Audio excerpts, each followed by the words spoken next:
Assalamualaikum warahmatullahi wabarakatuh. Selamat bertemu pada mata kuliah pengembangan kurikulum dan bahan ajar di sekolah dasar.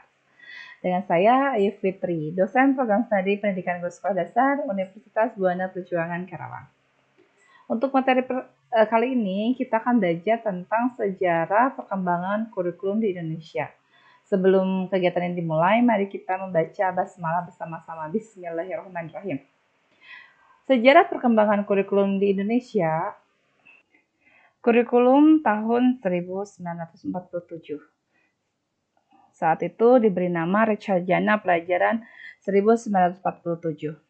Pada saat itu, kurikulum pendidikan di Indonesia masih dipengaruhi sistem pendidikan kolonial Belanda dan Jepang, sehingga hanya meneruskan yang pernah digunakan sebelumnya. Reksadana Pelajaran 1947 boleh dikatakan sebagai pengganti sistem pendidikan kolonial Belanda.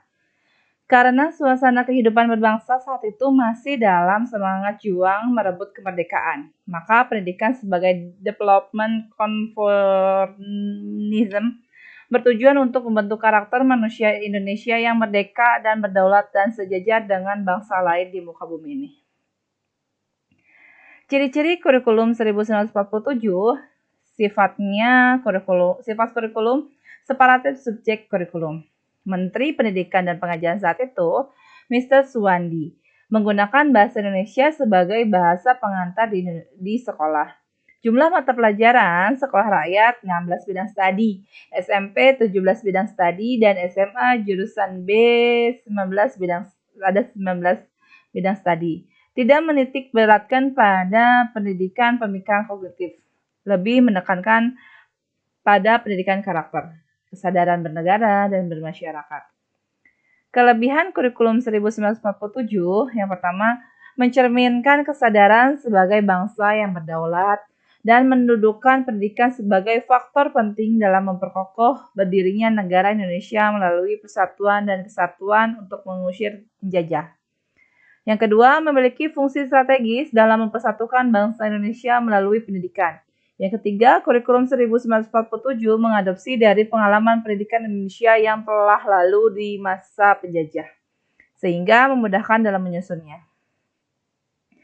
Adapun kekurangan kurikulum 1947, yang pertama, masih dibayang-bayangi pendidikan zaman penjajahan, sehingga mengarah pada pola pengajaran penjajah. Yang kedua, belum memiliki orientasi ranah kognitif dan psikomotor, namun lebih dominan ranah afektif. Yang ketiga, belum diterapkan di sekolah-sekolah sehingga belum memberi dampak pada terlaksananya pendidikan dan terbentuknya bangsa Indonesia hingga secara resmi dilaksanakan pada tahun 1950. Pada tahun 1952, kurikulum pendidikan mengalami penyempurnaan dengan nama Reksadana Pelajaran Terurai 1952. Kurikulum ini sudah mengarah pada suatu sistem pendidikan nasional. Paling menonjol dan ciri dari kurikulum 1952 ini bahwa setiap rencana pelajaran harus memperhatikan isi pelajaran yang dihubungkan dengan kehidupan sehari-hari. Ciri-ciri kurikulum 1952 sudah mengarah pada suatu sistem pendidikan nasional. Setiap rencana pelajaran harus memperhatikan isi pelajaran yang dihubungkan dengan kehidupan sehari-hari. Kurikulum ini lebih merinci setiap pelajaran dengan merinci silabus setiap mata pelajaran. Fokus pada pengembangan pancawardana yaitu daya cipta, rasa, karsa, karya, dan moral. Kelebihan kurikulum 1952, pertama, mengarah pada sistem pendidikan nasional. Walaupun belum merata pada seluruh wilayah di Indonesia, namun dapat mencerminkan suatu pemahaman dan cita-cita para praktisi pendidikan akan pentingnya pemerataan pendidikan bagi seluruh bangsa Indonesia. Yang kedua, materi pelajaran sudah berorientasi pada kebutuhan hidup para siswa, sehingga hasil pembelajaran dapat berguna ketika di tengah masyarakat.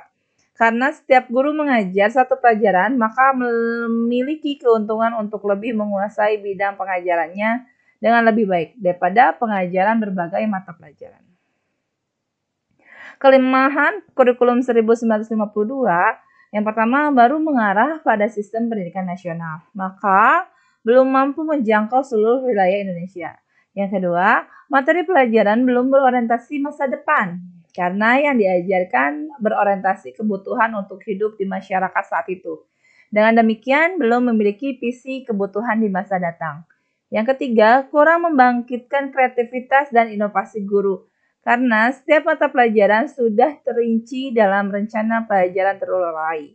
Hal ini mempersempit kreativitas dan inovasi guru baik dalam perencanaan, pelaksanaan, maupun menentukan sumber materi pelajaran. Usai tahun 1952, menjelang tahun 1964, pemerintah kembali menyempurnakan sistem kurikulum di Indonesia. Kali ini diberi Recajana Pendidikan 1964.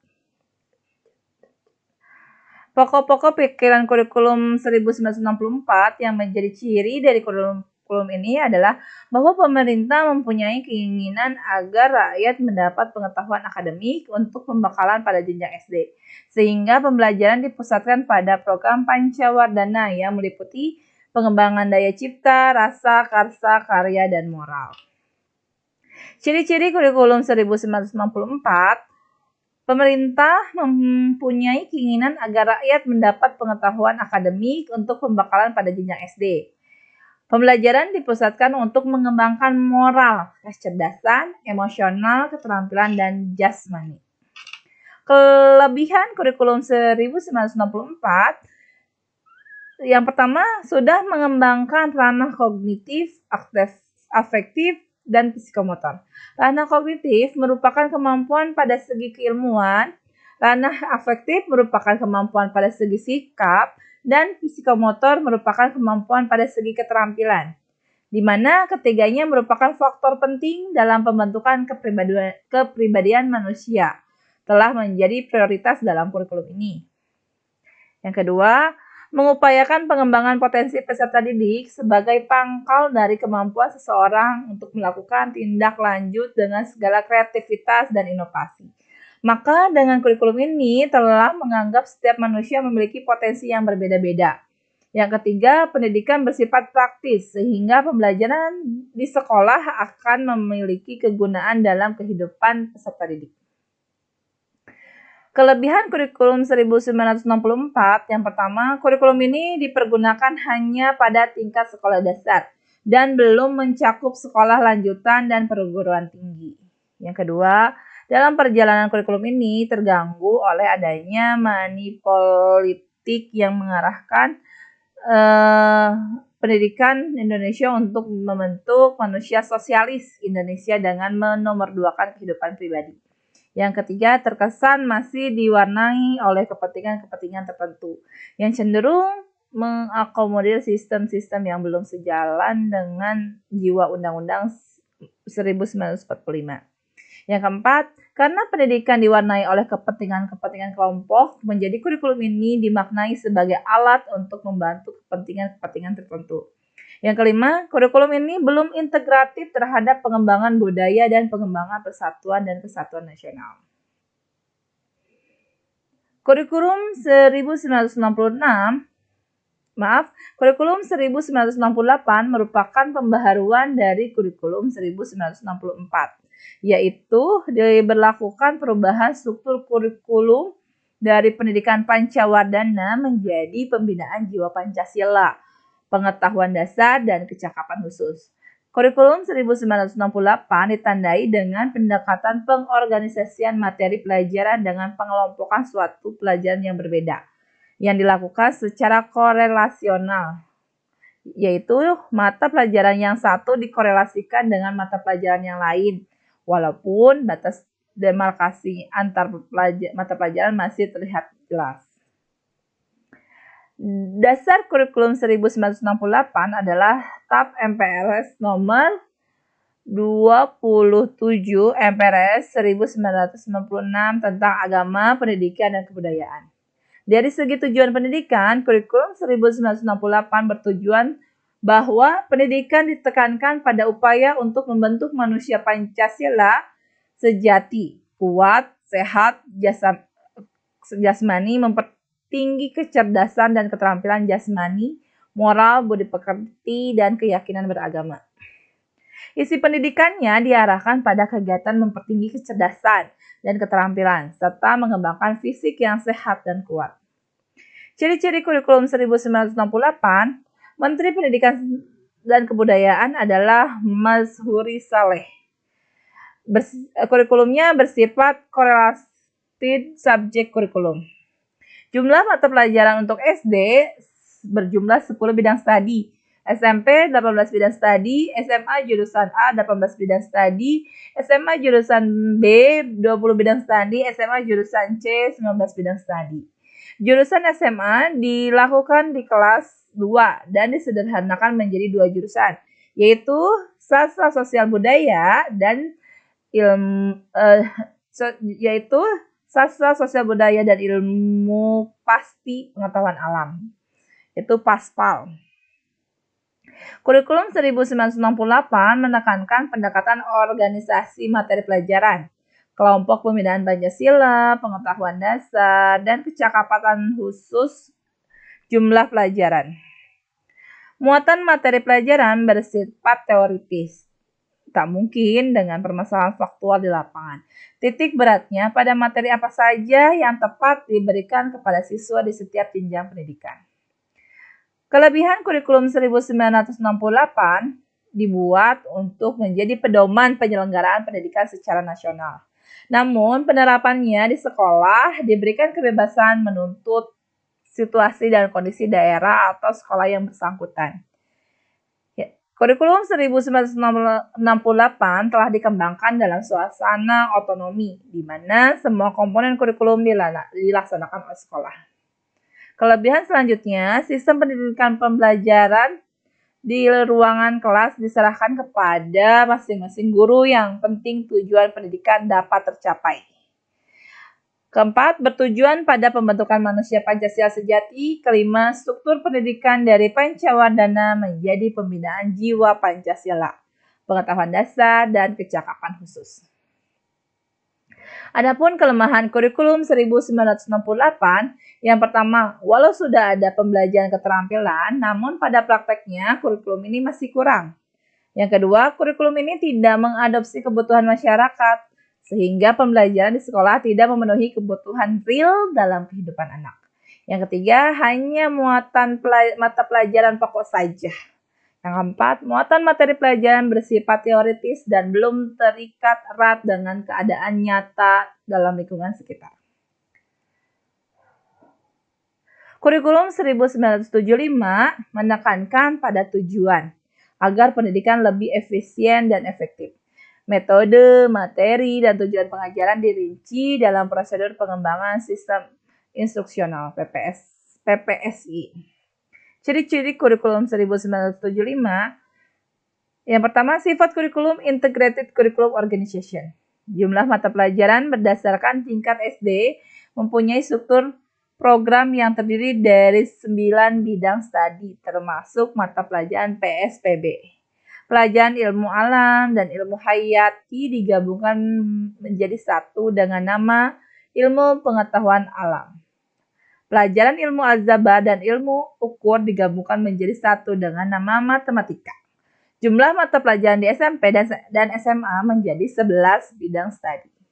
Penjurusan di SMA dibagi menjadi 3 jurusan, IPA, IPS, dan Bahasa. Penjurusan dimulai di kelas 1 pada permulaan semester 2.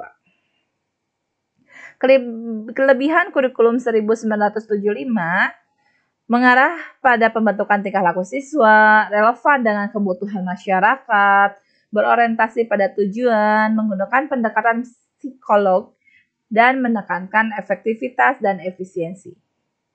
Namun, ada beberapa kelemahan kurikulum 1975. Yang pertama, terdapat ketidakselesaian antara kurikulum berbagai bidang studi dengan kemampuan peserta didik. Yang kedua, terdapat kesenjangan antara program kurikulum dan pelaksanaan di sekolah. Yang ketiga, terlalu padatnya isi kurikulum yang harus diajarkan hampir di setiap jenjang. Yang keempat, guru dibuat sibuk menulis rincian apa yang akan dicapai dari setiap kegiatan pembelajaran.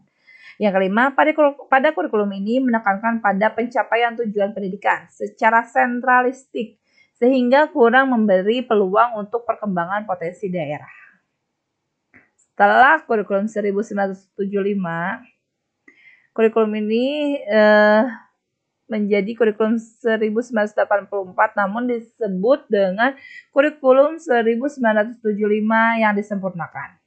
Kurikulum 1984 mengusung proses skill approach meskipun mengutamakan pendekatan proses, tapi faktor tujuan tetap penting. Posisi siswa ditempatkan sebagai subjek belajar.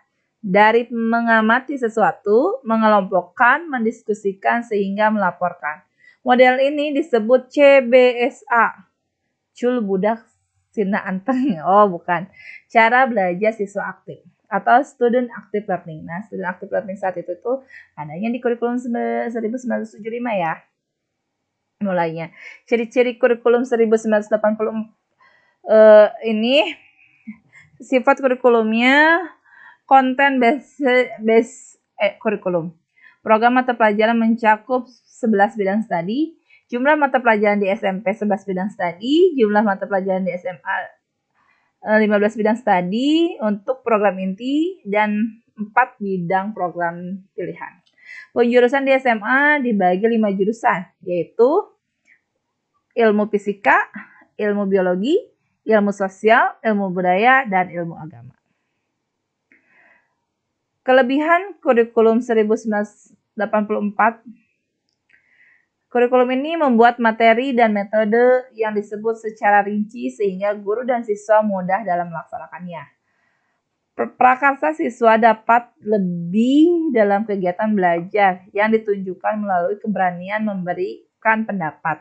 Keterlibatan siswa di dalam kegiatan-kegiatan belajar yang telah berlangsung yang ditunjukkan dengan peningkatan diri dalam melaksanakan tugas.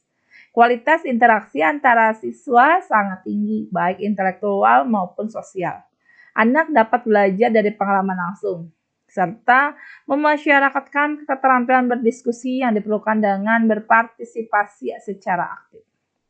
Adapun kelemahan kurikulum ini, banyak sekolah kurang mampu menafsirkan CBSA. Yang terlihat adalah suasana gaduh di ruangan kelas, lantaran siswa berdiskusi. Di sana-sini ada tempelan gambar yang mencolok. Kedua, ada ketergantungan pada guru dan siswa pada materi dalam suatu buku teks dan metode yang disebut secara rinci, sehingga membentuk guru dan siswa tidak kreatif untuk menentukan metode yang tepat dan memilih sumber belajar sangat terbatas. Ketiga, dapat didominasi oleh seseorang atau sejumlah siswa, sehingga dia menolak pendapat peserta lain. Yang keempat, siswa yang pandai akan bertambah pandai, sedangkan yang bodoh akan ketinggalan. Yang kelima, peranan guru yang lebih tampak sebagai fasilitator, sehingga prakarsa secara serta bertanggung jawab siswa atau mahasiswa dalam kegiatan belajar sangat kurang. Yang keenam, diperlukan waktu yang banyak dalam pembelajaran menyebabkan materi pelajaran tidak dapat tuntas dikuasai siswa. Yang ketujuh, guru kurang komunikatif dengan siswa. Kurikulum 1964 berupaya memadukan kurikulum-kurikulum sebelumnya, tujuan dan proses belum berhasil, lantaran beban belajar siswa dinilai terlalu berat. Dari muatan nasional hingga lokal.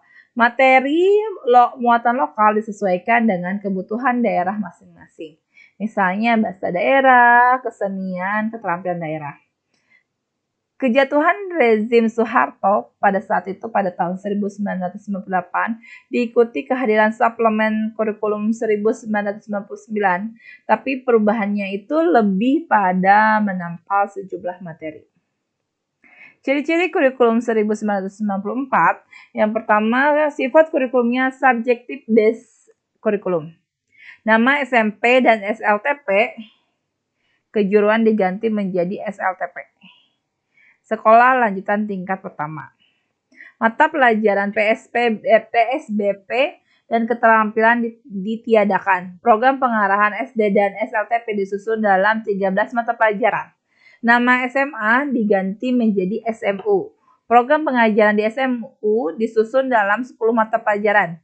Penjurusan di SMU dilakukan di kelas 2. Penjurusan dibagi atas 3 jurusan, yaitu IPA, IPS, dan Bahasa. Kelebihan kurikulum 1994 ini, yang pertama kurikulum berstandar nasional dan memberikan ruang untuk pengembangan potensi wilayah. Yang kedua, mampu mengadopsi aspirasi berbagai pihak yang berhubungan dengan isu-isu yang berkembang di masyarakat. Yang ketiga, dalam pelaksanaan pembelajaran, guru memberikan kesempatan seluas-luasnya kepada siswa untuk dapat mengembangkan kemampuannya masing-masing dengan berbagai alternatif.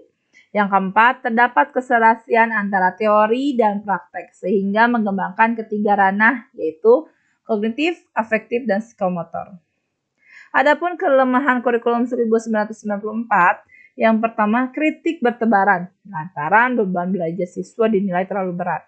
Yang kedua, pendekatan penguasaan materi memberatkan siswa. Yang ketiga, beban belajar siswa terlalu berat karena banyak mata pelajaran dan banyak materi substansi setiap pelajaran.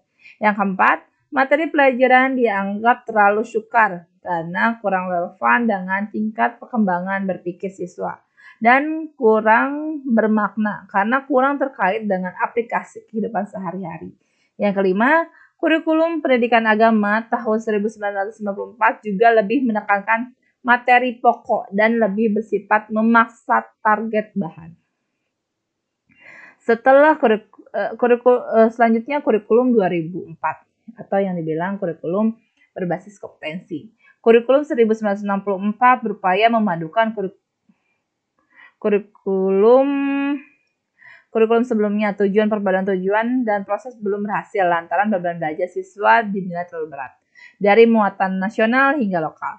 Materi muatan lokal disesuaikan dengan kebutuhan daerah masing-masing, misalnya bahasa daerah, kesenian, keterampilan daerah.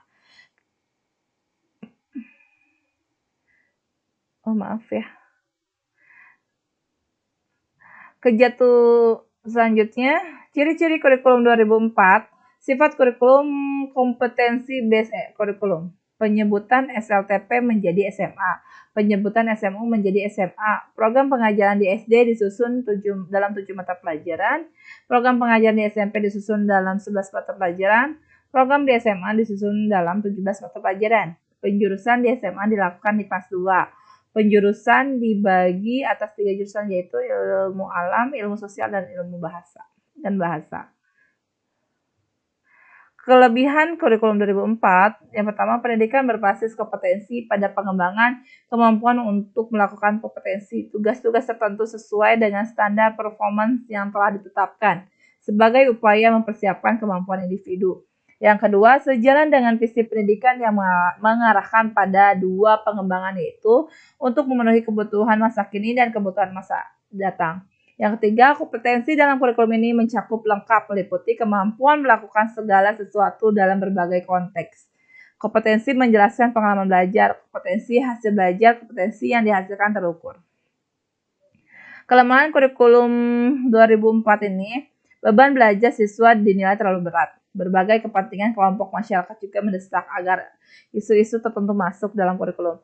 Yang ketiga, pendekatan penguasaan materi memberatkan siswa. Keempat, beban belajar siswa terlalu berat karena banyak mata pelajaran dan banyak materi setiap mata pelajaran. Yang kelima, materi pelajaran dianggap terlalu sukar karena kurang relevan dengan tingkat perkembangan berpikir siswa dan kurang bermakna karena kurang terkait dengan aplikasi sehari-hari. Kurikulum 2006 yang disebut kurikulum KTSP. Uji coba KBK dihentikan di awal 2006 dan digantikan dengan kurikulum KTSP. KTSP merupakan kurikulum operasional pendidikan yang disusun dan dilaksanakan di masing-masing satuan pendidikan. KTSP diberlakukan mulai tahun ajaran 2006 dan 2017 yang menggantikan kurikulum 2004. Pengembangan perangkat pembelajaran seperti silabus dan sistem penilaian merupakan kewenangan suatu pendidikan di bawah koordinasi dan supervisi pemerintah kabupaten kota. Dari segi dan proses pencapaian target kompetensi pelajaran oleh siswa hingga teknis evaluasi tidak banyak perbedaan dengan kurikulum 2004. Perbedaan paling menonjol adalah guru lebih diberikan kebebasan untuk merencanakan pembelajaran sesuai dengan lingkungan dan kondisi siswa, serta kondisi sekolah berada. Hal ini disebabkan kerangka dasar, standar kompetensi lulusan, standar kompetensi, dan kompetensi dasar. Setiap mata pelajaran untuk setiap satuan pendidikan telah ditetapkan oleh Departemen Pendidikan Nasional. Ciri-ciri kurikulum 2006 ini menekankan pada ketercapaian kompetensi siswa, baik secara individu maupun klasikal, berorientasi pada hasil belajar dan keberagaman. Penyampaian dalam pembelajaran menggunakan pendekatan dan metode yang bervariasi. Sumber belajar bukan hanya guru, tetapi juga sumber belajar lainnya yang memenuhi unsur-unsur edukatif. Penilaian menekankan pada proses dan hasil belajar dalam upaya penguasaan atau pencapaian suatu kompetensi. Kelebihan kurikulum 2006 ini, yang pertama, secara teori memberikan otonomi secara luas pada sekolah untuk mengembangkan kreativitas dan inovasinya dalam meningkatkan kualitas pendidikan sesuai dengan potensi di daerahnya. Yang kedua, tenaga kependidikan termotivasi untuk meningkatkan kreativitas dan inovasi, untuk menggali potensi sekolah sehingga mampu menjadi agen bagi pembangunan masyarakat yang mengakar pada potensi lokal. Yang ketiga, sekolah leluasa untuk mengambil peranan dalam pendidikan untuk membentuk siswa sebagai pengambil peranan dalam masyarakat. Yang keempat, kurikulum ini memberikan kesempatan kepada para siswa untuk mengembangkan dirinya di luar sekolah karena telah terjadi pengurangan kepadatan jam pelajaran. Adapun kelemahan kurikulum 2006, yang pertama, banyaknya guru belum memahami hakikat dari kurikulum, sehingga pembelajaran maupun administrasi guru hanya seolah nama dan istilah-istilah.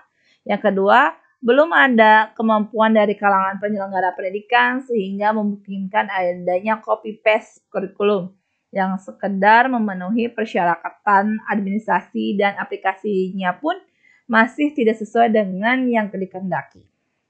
Yang ketiga, KTSP tidak dibarengi dengan tersedianya waktu, sarana, dan prasarana acupan bagi guru-guru untuk menerapkan segala ide-ide kreatifnya. Yang keempat, penilaian yang menekankan pada proses ternyata tidak terlalu dihiraukan. Buktinya, ujian nasional yang merupakan penilaian hasil belajar verbal tertulis masih menjadi standar kelulusan yang dominan. Selanjutnya, kurikulum 2013 seiring disebut juga kurikulum karakter. Kurikulum 2013 sendiri merupakan sebuah kurikulum yang mengutamakan pada pemahaman, skill, dan pendidikan karakter, di mana siswa dituntut untuk paham atas materi, aktif dalam proses berdiskusi dan presentasi, serta memiliki sopan santun dan sikap disiplin yang tinggi. Penambahan jam pelajaran sebagaimana hal kecenderungan negara-negara luar belakangan ini seperti Knowledge is Power Program dan Massachusetts Extended Learning Times (MEL). Ciri-ciri kurikulum 2013, pertama, mewujudkan pendidikan karakter. Kedua, menciptakan pendidikan berwawasan lokal. Yang ketiga, menciptakan pendidikan yang ceria dan bersahabat. Yang keempat, buku ajar terdiri dari buku siswa dan buku guru.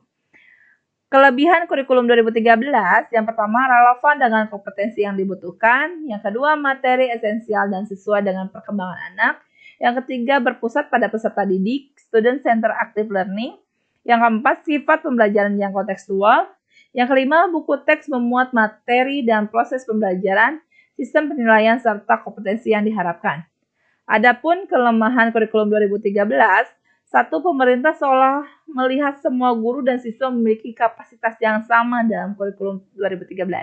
Yang kedua, guru juga tidak pernah dilibatkan langsung dalam proses pengembangan kurikulum 2013. Yang ketiga, tidak adanya keseimbangan antara orientasi proses pembelajaran dan hasil dalam kurikulum 2013 dengan diberlakukannya kebijakan ujian nasional yang berdampak pada dikesampingkannya mata pelajaran yang tidak diujiankan. Yang empat, pengintegrasian mata pelajaran ilmu pengetahuan alam dan ilmu pengetahuan sosial dalam mata pelajaran bahasa Indonesia untuk jenjang pendidikan dasar. Padahal rumpun ilmu mata pelajaran itu berbeda-beda. Oke, terima kasih. Semoga bermanfaat. Wassalamualaikum warahmatullahi wabarakatuh.